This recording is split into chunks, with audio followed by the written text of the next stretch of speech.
Ჩვენყოვეთაში ბრუნდებით შემოგვედა მეორე სტუმარი, ჟურნალისტი მიუნხილოვანი ნიკო არველაძე. ძალიან დიდი მადლობა, რომ მოგდა მე მიყვარს ხალი რესპონდენტები საერთოდ, ხო? ხო, სამწუხაროდ ცოტა ვართ. მაგრამ მე მიყვარს, ხო, როცა არის ძალიან მიყვარს ხოლმე.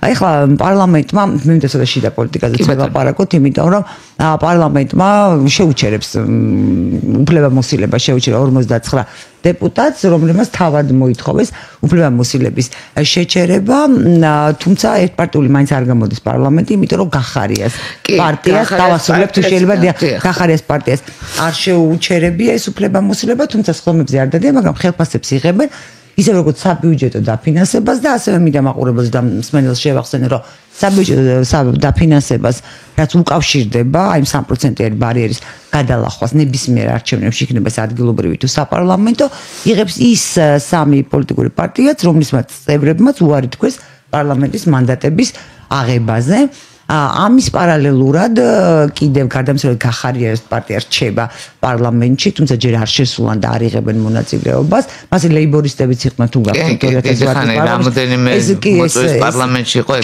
ეს ის არის ცნობილი ფანდია, ასე ვთქვათ, ქართულ პოლიტიკაში ახალი არ არის. რამდენიმე დეპუტატი გამოეყო ქართულ ოცნებას, რომ ვთქვათ ოპოზიციურად უნდა ვიმუშაოთო, ესე თქვა გასაგებია, ამიტომ მე მინდა ჩვენ ვისაუბროთ ისე გახსნილად და გულწრფელად რა ხდება ახლა ქართულ პოლიტიკურ სცენაზე, შიდა პოლიტიკაში. გადალაგება. ერთი სიტყვით შეგვიძლია ესე გავაკეთოთ ეს ახსნა ამისი და საქმე რა შეეცით ნინო, აი მე ვფიქრობ, რომ ეს არ არის მთლად შიდა პოლიტიკური თემა, იმიტომ რომ ეს გადალაგება პირდაპირ კავშირში იმ საგარეო მოვლენებზე, რომელიც ჩვენი ქვეყნის გარშემო ტრიალებს. მადლობა უფალსო, ჩვენი ქვეყანა ამ ეტაპზე განსხვავებით 90-იანი წლებისა გადარჩა იმ დიდ უბედურებას, რასაც შიდა დაპირისპირებას, სისხლიან დაპირისპირებაზე მაქვს ლაპარაკი, სამოქალაქო ომი და ომი ქვია, ესე ვთქვათ რა. გადარჩა, თუმცა ჩვენ კიდე გავდივართ ბეწვის ხიდზე, იმ პოლიტიკური მოვლენებიდან გამომდინარე, რაც ხდება. ეხლა უყურეთ, დროული შეიძლება ცოტა დაგვენებულიც კი იყო, მაგრამ დროული მაინც არის ის გადაწყვეტილება, რომ 59 დეპუტატს შეეწყვიტა უფლებამოსილება. და ეს პირდაპირ ურტყავს იმას, რომ ამ 59 დეპუტატის მოშორებით ჩვენ ფაქტობრივად ქვეყანას აშორებ იმ გავლენას, რაც უცხოეთიდან მოდის. იმიტომ რომ ეს დეპუტატები თუმცა მე მოშორებას ვერ დავარქმევდი, იმიტომ რომ მათ თვითონ თქვეს. ხო, მათ თვითონ თქვეს ვარი იმედით, მოდით ვთქვათ ახლა ყველა, ახლა გარკვეული ინფორმაციას ყველა ჩვენთაგანი ვფლობდა, ყველა მათგანი დარწმუნებულები იყო, რომ ეს გადატრიალება შეძლებდნენ. ანუ ისეთი სიგნალები ჰქონდათ, ისეთი თვითრწმენა ჰქონდათ, თანამდებობებიც კი გადანაწილებული. ჟურნალისტებსაც სხვადასხვა ჟურნალისტებს, კულტურის სფეროს წარმომადგენლებს, აი უკვე იცოდნენ რომელ კაბინეტში როგორ ავერს დადგავდნენ. აი ამაზეც კი აი ვითომ ლაზღანდარო და გლიცინებდნენ რა. ამიტომ ვიძახი, ეს არის იმათი დამარცხება, ეს არ არის ჩვენ ამათ არ ვებრძვით, ესენი აი მარტო დავაყენოთ იმ უცხოური ძალის და დაფინანსების გარეშე და დამიჯერეთ ერთ დღეში აორთქლდება ყველა რა.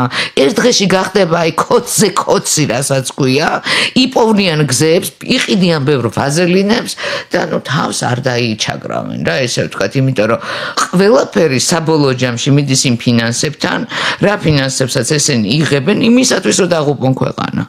რა დემოკრატიაზეა საუბარი, რა თავისუფლებას უკვე. თქვენ მაინც ფიქრობთ, რომ მათი მიზანი არის ქვეყნის დაღუპვა, უბრალოდ ისინი ამას ვერ ხვდებიან და მათი მიზანი არის თვითონ მიიღონ თანამდებობები, ანუ ქერის ორმოში ჩავარდნენ. სამწუხაროდ მე რასაც მივხვდები, უბრალოდ ფეხებზე კიდიათ ქვეყანა. იქნება თუ არ იქნება საქართველო, ერქმევა თუ არ იქნება ერქმევა საქართველო, რამდენი ერები გამქრალა, რამდენჯერ მოგისმენიათ მაგათი დიალოგებიდან, მე ბევრჯერ. აი თუნდაც ავიღოთ ახლა ესეთი ყველაზე ცნობილი ვინც მახსენდება ბერძენიშვილი დაწყებული აღმაშენებელი დამთავრებული ერეკლი მეფემ და მეფე არ გაგვიხარა რასაც ქვია მის ისტორიულ რაკურსებში და მე მახსოვს ხალხი იყო აი თავიდან პირველ წლებში ბერძენიშვილს მეუბნებ რას ამბობ ამაზე დიდი ადამიანი არ არსებობს და კაი მაშინ მე ვარ სულელი და თქვენ ხარ ჭკვიანი ნუ მაშინ იყო რაღაც ესეთი დისკუსები რომ მე არ მომწონდა რაღაცეები და ესეთი მათიც კი მქონია. ხვდები თქვენ და დღეს ამაში ყველა დაერწმუნდა ბოლო-ბოლო რომ ეს ადამიანები ამას ყველაფერს აკეთებენ, იმიტომ რომ იქედან მოდის ეს ბრძანება. იქედან მოდის დირექტივა და მარტო საქართველოში არა მე არ დამეზარა ნინო და ბოლო 1 წელია მე ვცდილობდი ყველა ქვეყანა აი რომელზეც ახლა დღეს ლაპარაკია და მასკი ყოველდღე რაღაც ახალ ციფრებს გვიდებს ყველა ქვეყნა შიდა სტრუქტურების შემესალა შიდა პოლიტიკური მდგომარეობები ჩვენი კატეგორიის და ჩვენ კატეგორიაზე მაღლაც რომ ითვლება ესეთი ქვეყნებიც კი მათ შორის საფრანგეთი და გერმანია სრულ იზოლაციაში ყავდა მოქცეული ეს გლობალიზაციის დამკვიდრების აი ამ მეინსტრიმს რა სოფლიო მასშტაბით და თქვენ უნდა ნახოთ აი აზიის ცოტა აი ძალიან დაბალი განვითარების ქვეყნებში LGBT თემა ყველა ფილმში ყველა გადაცემაში აი არა საერთოდ როგორაც კატასტროფა ტრიალებს ძალიან უცნაური არის ის რომ აი მე გამიკვირდა ოსკარის ნომინაციაზე დათქმები რო იყო როგორ ფილმს შეიძლება და გაემარჯვა ახლა რატომ იყო უსო კარმენს შეუცვალეს ხო წინაპირ ეს დრამატურგია აქ ხო არა აქ მნიშვნელობა ვიღაცა ქალია ვიღაცა კაცია ამას არ მნიშვნელობა დრამატურგია არის იდეა გადმოაქვს რომ სიკეთე იმარჯვეს ბოროტებაზე რომ ბოროტება ცუდია სიკეთე კარგია თქვენ ძალიან საინტერესო თემაში ეს დრამატურგია ძალიან საინტერესო თემას იმიტომ რომ არაფერი მე რო ნაცების დროს რაღაცა ჟურნალისტიკას არ გამაკარეს დავიწყე პროდიუსინგის შესწავლა ტელეპროდიუსინგი კინოპროდიუსინგი რომ მეთქი ნუ აქ მაინც ამ ნეიტრალურ თემას ავიღებ და ნუ აქ მაინც ვიმუშავებ ხო აი როგორ გამომივიდა მე იცით ვაის გავეყარე და ვინ შევეყარე იმიტომ რომ იმაზე დიდი პრობლემები დამხვდა იმ სფეროში ვიდრე მე წარმოვიდგენ ანუ მე თვითონ აი შეხება არ მქონოდა ამ შიდა სამზარეულოსთან რაც კინოინდუსტრია რასაც ქვია ხო ალბათ ნაკლებად დავიჯერებდი ასეთად არ დავიჯერებდი ძალიან დიდი იარაღია და ის არის ფაქტობრივად ეს იდეოლოგიის ნაწილია მაგრამ მოდი ჩვენ პოლიტიკას დაუბრუნდეთ გადალაგეთ და პრინციპში ჩვენ შორს არ წავედით მაგით ხო შორს არ წავედით ანუ ეხლა სცენაზე უნდა აივსოს ხო სახელმწიფო ძალა ყავს, ეხლა უნდა აივსოს ოპოზიცია. მე უხეშად და პირდაპირ ლაპარაკობ, იმიტომ რომ არ არის საჭირო. მე არ მიყვარს, საერთოდ მინდა ეს ვთქვა, თან ჩვენ კოლეგები ვარ და თქვენ გამიგებთ ამას. მე ძალიან არ მიყვარს პოლიტიკოსებთან ინტერვიუს აღება, მათთან, იმიტომ რომ ეს არის ყველაზე დიდი ფარსი, ამას ძალიან ადრე მივხვდა ჩემი რომ მე კითხვას ვსვამ და ვიცი უკვე რომ ის მე მომატყუებს, რას მიპასუხებს და თან მომატყუებს. ჩემთვის არის აბსოლუტურად უინტერესო. მე ფაქტობრივად არ ვიღებ ხოლმე პოლიტიკოსებს.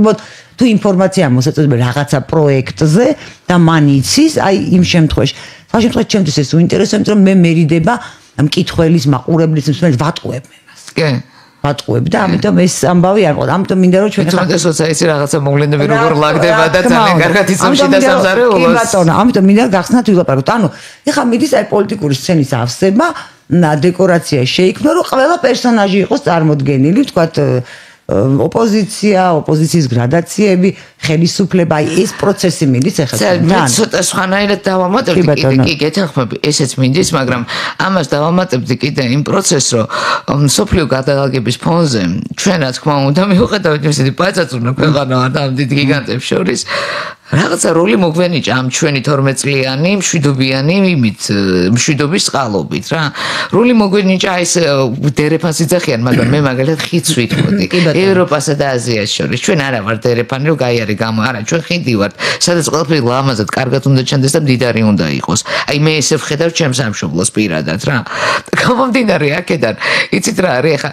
შეიძლება ესეც უნდოდეთ რომ შეამსონ იქ ოპოზიცია ხა გუშინაც გამოიყო ევროპული სოციალისტების შორის ეს ფრიდონ ინჯიას პარტია, რომელიც საკმაოდ ესეთ თავის სიტყვას ამბობს საქართველოს რუსეთთან ურთიერთობაში, საქართველოს ევროპის ქვეყნებთან ურთიერთობაში. სხვათა შორის ფრიდონ ინჯიას ინიციატივა იყო.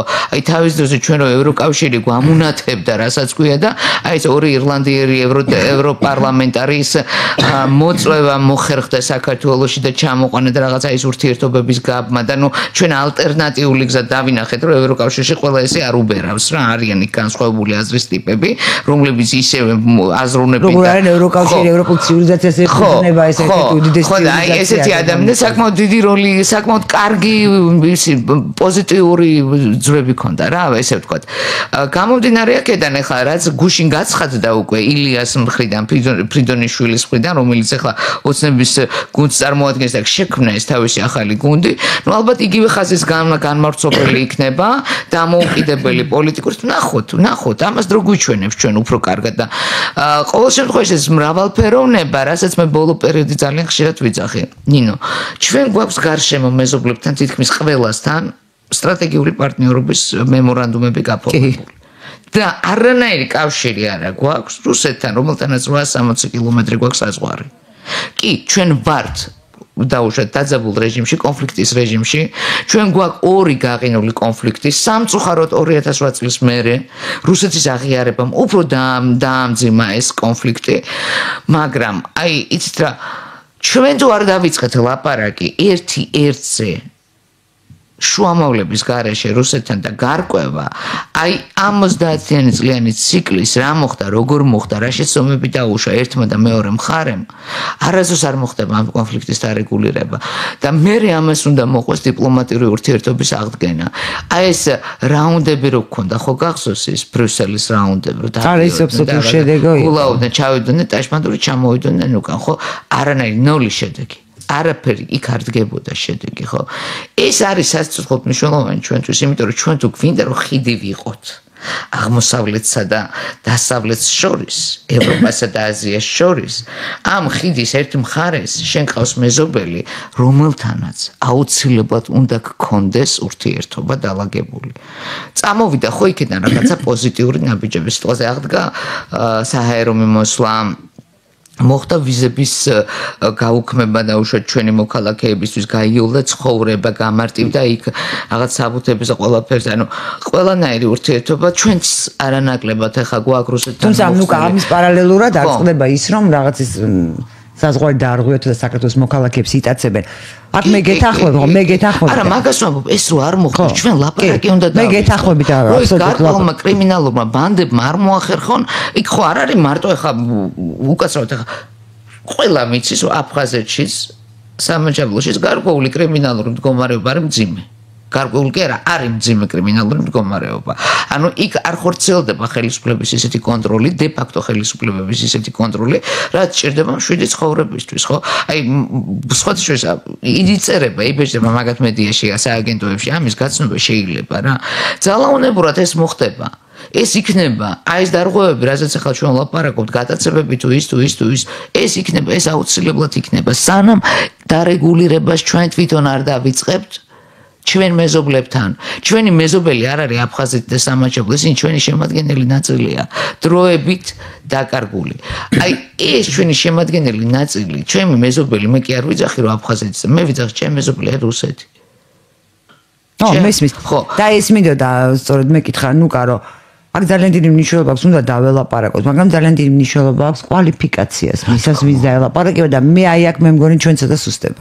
იცით რა არის, მე გეტყვით თქვენ ახლა მე რა მომწონს კიდე გარდა იმისა რაც უკვე ვილაპარაკეთ, არის ესეთი პარტია ახალი დაახლოებით წელიწადია პოზიციონირებენ ჩვენ პოლიტიკურ ველზე სოლიდარობა მშვიდობისთვის. მე აქტიურად ვადევნებ თვალყურს მათ საერთაშორისო მდივანის ძალიან აქტიურ მონაწილეობას რუსეთის პოლიტიკურ ტოქ-შოუებში. და მე მამუკა პიპია და მე იშვიათად მინახავს, იშვიათად კი არა თითქმის არ მინახავს საქართველოს წარმომადგენელი საქართველოზე აი ესეთი სიამაყით და ღირსებით ლაპარაკობდეს და იგივეს იღებდეს იმას. ნუ გამეს სხვა რამეს ვამბობ. ღირსები და სიამაყით ლაპარაკი არის ერთი და მეორე არის მოლაპარაკებებზე. მოლაპარაკე ეს უკვე ხო ტექნიკური ეს საერთოდ სხვა რაღაც არის, თორე ხო.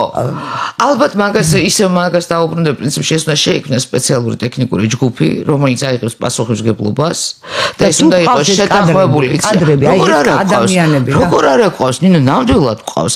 ეხლა შეიძლება ბევრი არ ჩანს, ეთერში არ გამოდის, ბევრს არ ლაპარაკობს, Facebook-ზე არ აქტიურობს. არის როგორ არ არიან ადამიანები, რომლებიც გაუწევენ ღირსეულ წინააღმდეგობას რუსულ დიპლომატიურ სკოლას, რომელიც საკმაოდ გაქნილია. საკმაოდ სერიოზულია და მოდით არის კიდე ჩვენ ახლა გვაქვს ძალიან კარგი ვარიანტი, ეპოქა ჩვენ ქვეყნის განვითარების პერიოდში, როდესაც ჩვენ რუსეთს ჭირდება მშვიდობიანი და ძლიერი. პირველად მოხდა ეს 35 წლის მანძილზე. მათ არ იყო სამწუხაროდ მის ხელმძღვანელობას. რუსეთს თავის გაჭირვებია. ხა თქვენ რო გადახედოთ რუსეთში ლიბერალური ძალები როგორი მომძლავრებულია და როგორი შიდა ბრძოლები აქვს რუსეთს თავის ტერიტორიაზე. მე მაგალითად ვერ წარმოვიდგენდი, სანამ ღრმად არ ჩავიხედე, მე ვერ წარმოვიდგენდი, რომ შესაძლებელი იყო რუსეთს ეს პრობლემები ქონოდა. ჩვეულებრივად მარიონეტებად ქცეული ელცინის მთავრობა, დასავლეთის მარიონეტება. დღემდე ხა ვინც გაიქცა რომ იძახენ უკრაინის ომის მერე გაქცეულები, ხო? ეს საბაბი გახდა მაგათთვის გასულიყვნენ ქვეყნიდან უკრაინის ომი. თორე რეალურად, აი ფაქტობრივად იცით რომ ისეთ საპასუხებლო თანამდებობებზე იყვნენ თან ეს ადამიანები რუსეთისთვის, რომ მე სრული შოკი ჩვენ კიდე კარგად გავუძელეთ ამ ლიბერალების რაღაც ფრთაგაშლაში საქართველოში. იმდენად ჩვენთან ვერ გაშალეს.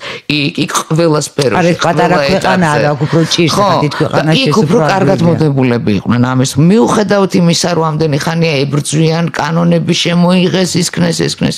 ვერ მოერივნენ ჯერ იცით. დღემდე ბრძოლაში არის. უკან მე თქვენ გეთანხმებით უბრალოდ მე რას არა მე რას ვიცახე. მე მესმის სფერასაც ამბობ, მაგრამ ორი მხარე ნინო. არსებობს, მაგრამ ის რომ ისტორიას ყვება პუტინი საქართველოს ისტორიის თავის ვერსიას, ეხა პუტინი არ არის. აი ზუსტად აქედან უნდა დაჯდეს მე ისტორიკოსები, ჩვენი ისტორიკოსების ჯგუფი. თუნდაც იმათ ისტორიკოსების ჯგუფთან ერთად. აი ერთობლივად დაჯდეს, იმიტომ რომ მოდი ჩვენ რო ტრაქტატი მოვაწერეთ 1887 წელს, 87 მე მგონი, არ მახსოვს. 1800 წლებში ეს. რატომ მახსოვს? ჩვენ როცა მოვაწერეთ ტრაქტატს ხელინინო მაშინ საქართველო იყო 9 მილიონი წელი იყო? არა.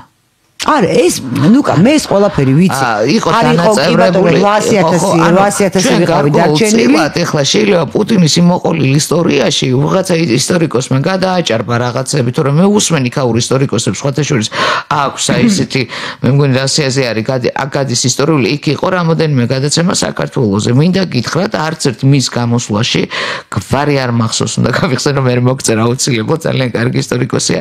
ზუსტად ერთი ერთში სრული სიმართლე ქონდა გადმოცემული, გაოცებული უსმენდი პირველად. არა, მე ხა სხვა რაღაც და ეს მინდა მკაფიოდ თქვა. უცა გამოდის და ის გასაგებია რომ ისტორიკოსებმა მიაწოდეს, მაგრამ არც ასეთი გულუბრყულო მგონია. ნუ გასაგებია რომ როგორც მიგიღეთო, ანუ ტრაქტატში რაც წერია და მაშინ ეს დაშლილი იყო, თუმცა გადასარევად იციან რომ ასე რუსეთის ნაკუწ არის შეერთებული და მაშინ ის უნდა დაიშალოს. რო ავიღო და ჩვენ ხა სამეფოები თავის ის აქვს ამას ისტორია, როცა აი ამას ყვება აი ეს ცინიკური დამოკიდებულება ყოდ მე იმის თქმა მინდა რომ რუსეთი ჩვენ ხო გვაქვს ესეთი მიგმა და სწორიც არის რომ დიდი თუ ხარ და ძლიერი თუ ხარ და ამდენი შეგიძლია და სირცხულიც იყო რომ 2008 წლის შემდეგ ვიდრე უკრაინის ომი დაიწყებოდა რუსები თავს იწონებდნენ მე მათ ყოველთვის ვეუბნებოდი იმიტომ რომ მქონია ანუ იმას რომ რაღაცა 4 მილიონია საქართველოსთან ბირთვული სახელმწიფო მოგებული ომით იწონებდნენ ნუ სასწაული ამბავი იყო ხო ძალიან სამარცხვინო იყო ეს რუსეთისთვის და აი ისინი ის პირები რომლებიც ნამდვილად არ არიან დასავლეთის მიერ მართულები ყოველთვის რატომ აქვთ არჩეული ამას ვერ ხსნი აი ეს ჩვენი გაღიზიანების და ჩვენი დამცირების პოლიტიკა აი ამას ვერ ვიგებ თქვენ დიდი ხანია თავს თვალყოს ადევნებთ რუსულ მედიას და რუსულ მას მე მაგალითად გეტყვით მე თვალყოს პერიოდულად ვადევნებდი მე ვწყვეტდი როდესაც აი ბოლო 2 წელია მე შემიძლია თამამად გითხრა ნინო რომ აი ეს დამოკიდებულება ცინიკური ძალიან შეიცვალა რადიკალურად ატრიალდა. და სხვათა შორის კაია თუ მიხვდნენ რომ არა მიხვდნენ რადიკალურად არის ატრიალებული, რადიკალ და ის სხვათა შორის ერთ-ერთი ძალიან ცნობილი პოლიტოლოგია რომელიც ერთ-ერთ გადაცემაში დაახლოებით 5-7 წლის უკან დაახლოებით ზუსტად არ მახსოვს იძახის ესეთ რაღაცას ნუ აი როდისო უნდა დადგესოთ რომ ჩვენო სამაჩაბლო შემოვიერთოთ სამხრეთ რუსეთის და იქ მიდის ამაზე გლიცინი რა და იგივე ადამიანი ახლა იძახის იმას ხო საქართველოს ტერიტორიული მთლიანობა ანუ ეს არის ახლა უყურე რადიკალურად წამოსულია რა იქედან ანუ რა ბრძანება ქონდა მაშინ იმას ამბობდა რა მესენჯები უნდა ეთქვა ეხლა იმას ამბობს ეხლა იქ მეინსტრიმში საერთოდ არის ეხლა რა სხვაგან არის იქედანაც მოსაკნეს რა ქვია მაგას მოიშორეს. არის კიდე მეორე ვარიანტი, რომ იცვლება. ჩვენ თუ ეს ცვლილებები არ გავიგეთ და აქედან არ გამოვიყენოთ, მაგას გეტყვით. არ გამოვიყენოთ, ეს იქნება ჩვენი დანაშაული, იცით? იმიტომ რომ მოდით ვთქვათ იმათ, არ ჩვენ ვეფერებოდით და არ ჩვენ ვეტენებოდით და არ ვეტენებით რუსეთს და არც არის საჭირო შეტევა მე თუ. არა, რა თქმა უნდა, არც ჩვენგან არ მიდიოდა ნორმალური და პოზიტიური. მე იმიტომ ვახსენე, დიდი როცა ხარ, ბირთვული როცა ხარ, შენი ინტერესი რა გვაქვს და დიდი ინტერესები აქვს ეს სახელმწიფო გინდა იყო. ის ინტერესები აქვს და მაინც ესე მოხდება, მაგრამ მაგ დიდის გარდა შენ მეორე დიდი გყავს აქეთ რა. უკან რომელმაც შეიძლება ისე გაგიკეთოს, რომ საერთოდ სახელმწიფოებრიობა გაგიქროს. ჩვენ მაშინ არჩევანი არა, ამას ორივე გაგიკეთებს სომხეთი ან რუსეთი. ან ოსმალეთი ან რუსეთი. ჩვენ რო წავსულიყავით მაშინ და დარეჯანის წიკები რომ გამართლებული იყო უკაცრავად და ირანთან შენ დღეს აიქნებოდი, მე და შენ ვიქნებოდით ჰიჯაბით მოსიარ. ანუ ვაფშე არ ვიქნებოდით რა, მოდი სიმართლე ვთქვათ რა. იმიტომ რომ ემანციპაცია საშინელება მოხდებოდა რა. ჩვენ ფაქტობრივად ჩვენი თვითყოფადობის შენარჩუნებით ერეკლე მეფემ გადაარჩინა ქართული ჯიში, გენი და ერი. აი ეს გააკეთა მაგათ. არა, მე ამაზე არ დავ, ერეკლეზე მე არ დავ. პრაქტიკით და იცით რა არის? აი მაგას ისტორიის გადაწერა იმდენჯერ მოხდა ბოლო 35 წლის მანძილზე, რომ აუცილებელია, სასიცოცხლოდ მნიშვნელოვანია. დაჯდეს ყველა ისტორიკოსი, გააკეთონ რაღაც ფოკუს ჯგუფები, დაიწეროს, შეისწავლოს. ის კი არა რომ უკაცრავთ ხა მე მიმომხილველი ვარ, მე შემიძლია რაღაცა წავიკითხო ერთი მეორე, მიმოვიხილო, მე ხო არა მაგას ექსპერტებაზე და ანალიტიკო, ვისაც ამაზე აქვს ის უნდა დაждდეს ბიბლიოთეკაშიც, უნდა ამოქეკოს მასალებიც, უნდა დადოს სწორი ინფორმაციაც და შენ მე ერთს რომ მეუნები, მეორე არგუმენტით მე შეიძლება დაგიმტკიცო საპირისპირო. აი აქ არის ჩვენთან ეს რატომღა ჩვენ მივეცე ბულეტებით ლაპარაკს, თეზისებით ლაპარაკს, არავინ ღრმად თემაში არ ჩადის. იმიტომაც არის მედია რაღაც აი სანამ არ მიიღებენ რაღაცა ესეთი ციფრს დავალებას და არ დაიწყება იმის ჩაშლა ყველა ტელევიზიაში ჩემდა სამწუხაროდ.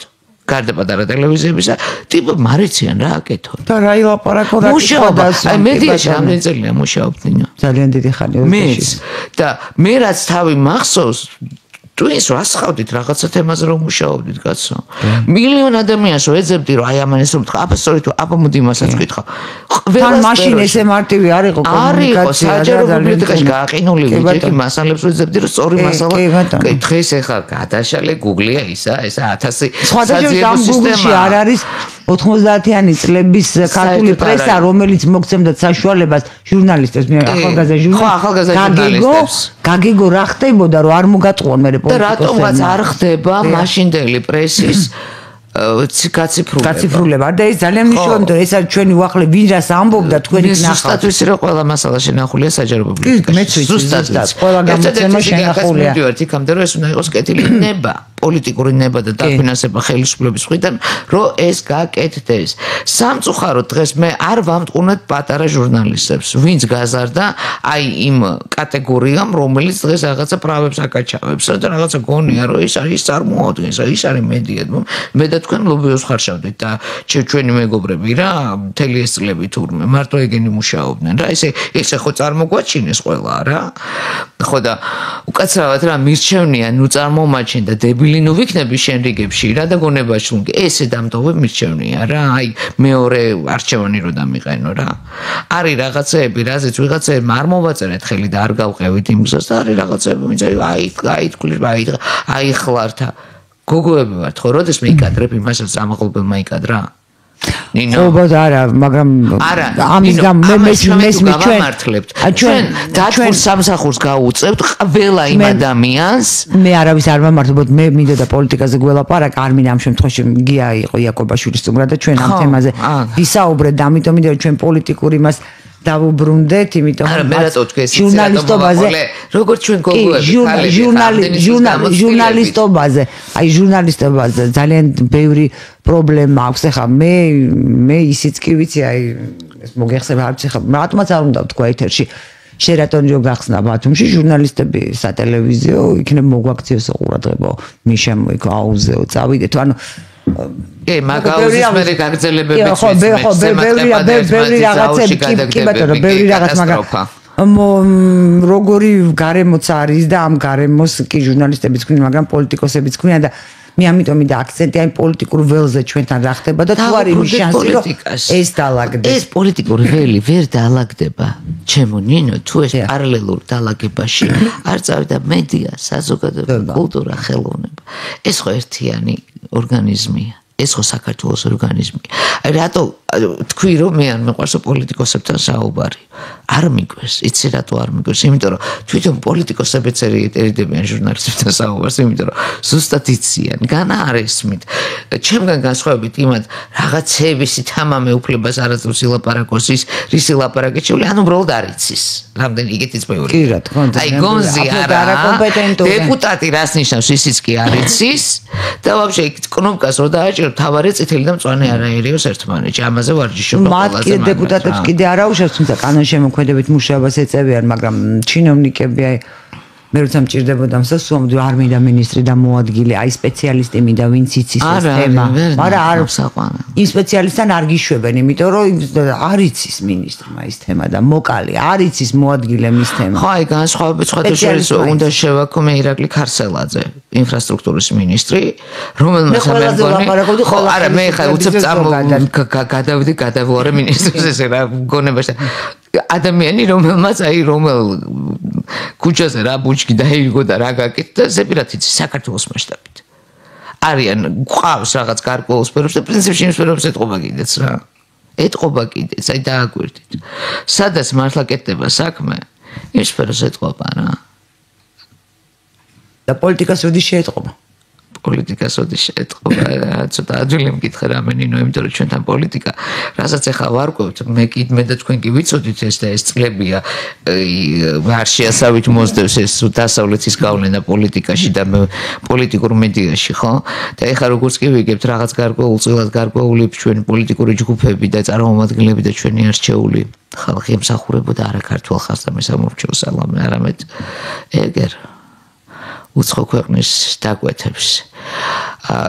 ეხლა მე ვფიქრობ ძალიან კარგი იქნება დაწდა, ხო, აი დაწდომა უნდა წავიდეს რა. ყველამ ან უნდა აირჩიოს ან თავისი ქვეყანა, ან სხვა ქვეყანაზე მსახური რა. ეს ახლა არ არის დასამალი რომ მართულ ძალაში ძალიან ტიპები რომლებიც აი ამით კმაყოფილები იყვნენ და იყვნენ გადასარევად და იყვნენ რაღაცა კოჰაბიტირებულ კოლაბორაციაში და ნუ იქ პროექტების გაყოფები, იქვე კონტრაქტორები, იქ ბიზნესები, იქ მილიონიანი დაკვეთები. აი ეს უნდა შეჩერდეს. აი ეს უნდა შეჩერდეს პირველ რიგში. მოდი რა არანაირი პროფესიონალიზმით ნაცები არ გამოირჩეოდნენ, არც ახლა გამოირჩევიან.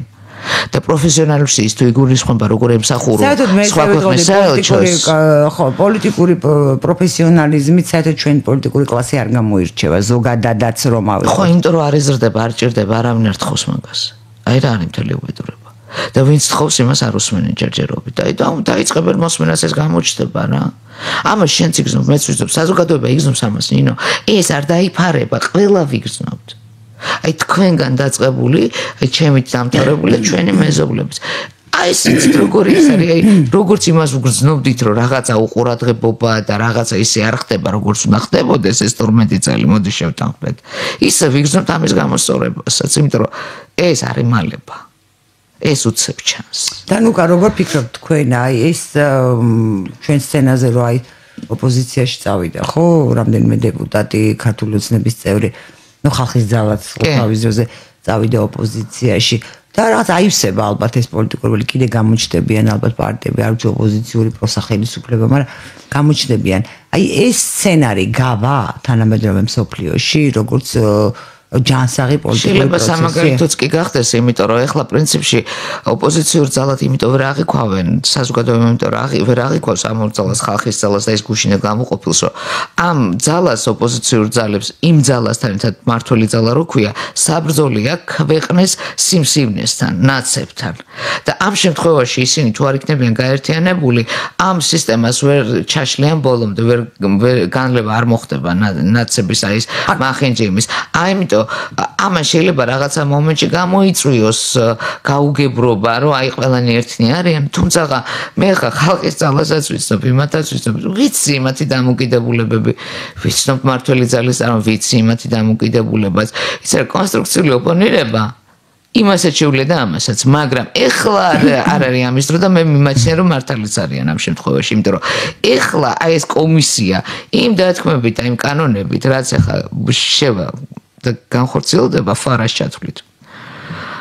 პრინციპში უკვე დასაჯერებელი ხდება, რომ აკრძალვამდე მივა ეს კომისიის მუშაობა. მით უმეტეს თუ დაიბარეს ნადარეიშვილი, რომელიც ხელმძღვანელობს პროკურატურაში აი ეს ნაცების დროს დაზარალებული ადამიანების საქმე. არაფერი არ გაუკეთებია 12 წელი სხვათა შორის. გაკეთებულია საქმეები დევს, უბრალოდ საქმეები დევს, მაგრამ 12 წელი რაღაცა. ეს საქმეები უნდა გადმოიღონ ამ კომისიამ, აი ესე დაიწყონ და ვინც არიან იმ საქმეებში დაიბარონ.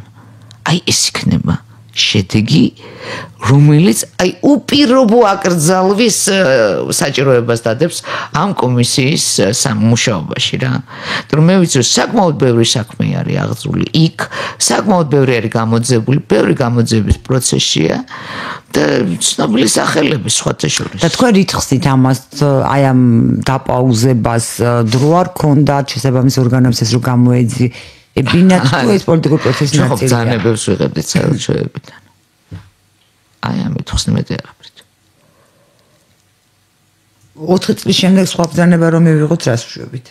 არა, 4 წლის შემდეგ ბრძანებას ვერ მივიღებთ, იმიტომ რომ ბრძანებების მიღების ჩაჭრა ხდება ეხლა. ეს შესაძლებელია? რა თქმა უნდა შესაძლებელია, ამას მხოლოდ პოლიტიკური ნება ჭირდება, ნინო, რა თქმა უნდა შესაძლებელია. ის რაც ხელოვნურად იმიტირებულია იმის ჩაშლას მხოლოდ პოლიტიკური ნება ჭირდება რა. მოდი რა ეხა დამკისდა ხო რომ საქართველოს ეკონომიკა ამათ ფულზე არ იყო დამოკიდებული არასდროს. ხო, ეს დაკიბეთ. არასდროს. ნაცების დროსაც კი საქართველოს ეკონომიკა არაერთხელ დავწერეთ ამის საკმაოდ ესეთი არგუმენტირებული ახსნა მქონდა საქართველოს ბიუჯეტი გაზდა და ბიძინა ივანიშვილის პირადმა კაპიტალმა. და მოდი რა ეს ჩემზე კარგად იციან ეკონომისტებმა და თავს ნუ გაიშტერებენ ხოლმე ეთერებში რა. იცით რა კარგად იციან რომ არა ის კაპიტალი 3 მილიარდამდე რაც ვიცით და რაც არა კიდე ღმერთმა იცის საქართველოს ეკონომიკა დღეს ამდენი მილიარდი არ იქნებოდა. სწორედ იმ მილიარდებმა განაპირობა მე ქვეყნის ეკონომიკის ზრდის დაჩქარება. რუსეთთან საზღვრის გახსნამ და ვაჭრობის განახლებამ განაპირობა. აი ძალიან ბევრი რაღაცა მოხდა 2012 წლის მერე ამ თვალსაზრისით და უკაცრავად რა ხო აქვს ამბიცია ხა მე კი ვიცი ეკონომიკა, მაგრამ მე ექსპერტს არ დავირქმევ. არიან ხო ამის სპეციალისტები და მოდი რა თავს ნუ დაიშტერებენ და ნუ საზოგადოებას ნუ დააშტერებენ. ჩვენ არასდროს არ ვიყავით უცხოურ კაპიტალზე დამოკიდებული, ყოველ შემთხვევაში იმ კაპიტალზე, რისი ჩაჭრაც ახლა ხდება და რაც კი შემოდიოდა, ვალად გვეწერებოდა და ხელისუფლება დღემდე იხდის ამ თანხებს. თუნდაც მსოფლიო ბანკის, თუნდაც ევროპის განვითარების ბანკის, ხო? არ არის რა ეგრე რა, ეხა მოდი თან მამადლი თან მანგრევ. თან ვალს გიბრუნებ. იმ გრანტებშიც კი გარკვეული თანხები დიდ გრანტებში გაწერილი ყოფილა უკან დაბრუნებაზე, გადავირი. ნუ აი დებილებად გამოვყავდით ესე გამოდის. არა, დებილებად არ გამოვყავდით, რათაც აჩვენებ თავს. ხო, ისე გექცევიან საერთოდ ეს ასე არის მე. ისინი ხომ მზად იყვნენ ამისთვის, რომ დებილებად ჩაეთვალათ, მაგრამ ჩვენს ხო გვადებილებდნენ. ახლა წარმოიდგინეთ, ადამიანს იმასთან აქვს, არა ჩვენ არა მე მაგალითად არასდროს არ გამიშტერებია და იმიტომ რომ ჩვენ ახლა ჩვენ ახლა ვერ მას ვიზამთ საერთოა, მაგრამ მეც არ ვფიქრობ, რომ შტერია. ნუ ძალიან დიდი ბოდიში უნდა დაასრულდა ჩვენი საერთო როდო სამწუხარო, მაგრამ სამწუხარო დასრულდა, მაგრამ არა უშო ჩვენ კიდე მოგვეცემა საშუალება ერთმანეთთან შეხვედრის. ძალიან დიდი მადლობა, ძალიან დიდი მადლობა თქვენ მაყურებელს ამ სმენელს. ჩვენთან შეხვდებით ხვალ 19:10 და ახლა კი გემშვიდობებით ნახვამდის.